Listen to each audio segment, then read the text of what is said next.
పరిశుద్ధాత్మతో నిండిన వారి దేవుని వాక్యము ధైర్యముగా బోధించిరి. ధైర్యముగా బోధించిరి.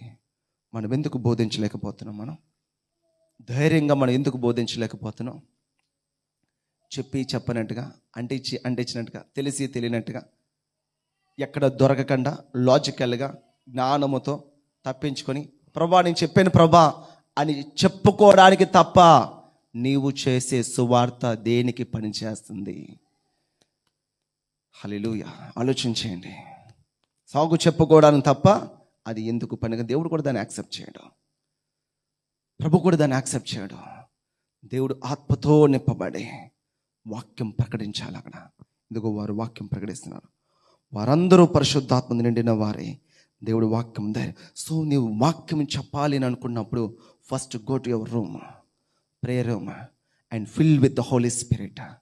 Then go and preach. నువ్వు వాక్యం చెప్పాలన్నప్పుడు, లేకపోతే అక్కడ సువార్త చెప్పాలనుకున్నావు, అక్కడ సాక్ష్యంగా ఉండాలనుకున్నప్పుడు, నువ్వు ఏదైతే చేయాలనుకుంటున్నావు మొదట నువ్వేం చేయాలి? పరిశుద్ధాత్మతో నింపబడాలి.